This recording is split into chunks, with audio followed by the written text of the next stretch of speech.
Latang-lata. Binabayaran mo, pare. Press, pare. Press. Press na press. Pag-isipan ko muna, malaman nyo na lang kayo. Baka pwedeng ilambing pa ng konti yan, di ba?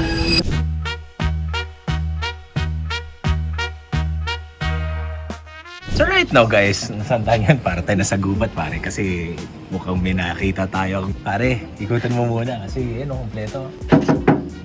Latang-lata, binabayaran mo pare. So yung mga differential, pinapowder coat daw, papaayos pa. Yung mga interior, nandiyan pa, putya, tignan mo to. No pare, B-roll mo yan, ganda ng loob. Pati upuan, boy, pati upuan. Check mo, diba? Press. Press, pare, press. Press na press. Though may mga minor tayong gagawin, mga barn finds, ganito yung mga gusto natin binubuo pare.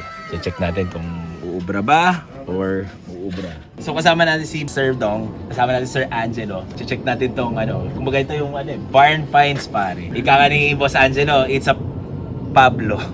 Don Pablo, pagkagamit mo yung mga ganito, mga Jericho Rosales Yung boss, maganda naman yung kotse, kaso yun nga, syempre kailangan natin i-consider din yung gagastusin, yung oras din. Yun lang naman sa akin. Kumbaga, presyo lang naman para at least yung may pambili rin kami ng pang-restore. Parang gano'n. So yun, magkano bang pinakasagad mo dito, boss? Totoo lang, talagang mali nga talaga ako boss dati. Yung isang kaibigan ko, kinukuha niya sa akin ng 400 pero tumatakbo pa yun. Ngayon lang po ito dahil totoo lang, hindi ko na talaga siya masikaso. Hindi ko na siya masikaso. Ako nang hinayang ako dyan. Kasi may Corolla akong gusto na itapat dyan. Yung may Corolla kasi ako na yung 92 rin. Gusto ko isang kulay sila. Gusto ko siya isusyo na magkasabay sila. Tama. Wala, hindi ko na talaga. Magkano sagad, boss? Yun lang. Magkano sagad natin dyan na para... Tulong mo na sa amin. Wala boss, kumbaga sa akin naman kasi syempre, yun nga, sabi ko sa inyo, matutulog din sa amin ng matagal to. Kumbaga parang kung kukunin namin siya, though gusto ko talaga siya, kumbaga kumpleto naman, may makina. Pero papalitan ko makina niyan Marami akong ipapalitan pero kasi source out din namin lahat. Then we're doing business din naman kasi. That's why, syempre, kailangan natin ng i-lower din yung cost natin in order na mabili natin yung mga gamit niya. Para at least pagka deal na, kabit lang natin downan na namin. Then, pakuha namin kagad, di ba? Parang ganun lang naman yan. Kung gusto ko talaga yung utong yan. Kaya, hindi ko na talaga kasi namin.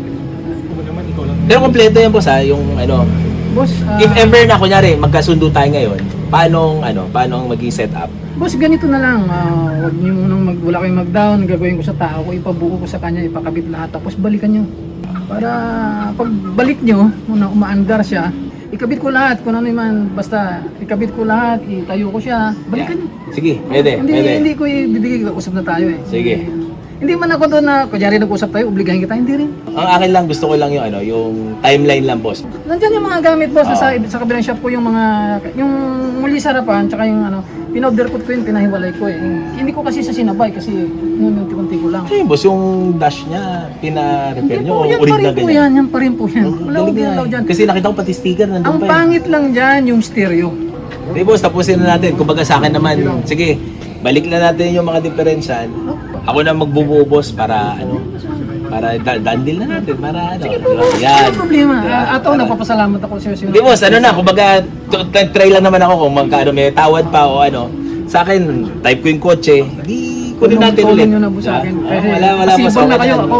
Boss, pag ganun na. Wala, ba yan, boss? At least to, boss, makikita mo sa daan to. Bubuin namin tong kotse na to. Thank you. Sige, game. Assemble mo, boss, para pakuha ko ng tow truck na lang. So, tara. Buuin natin tong pare, Series 60. Pasensya na, hindi Let's ko go. talaga na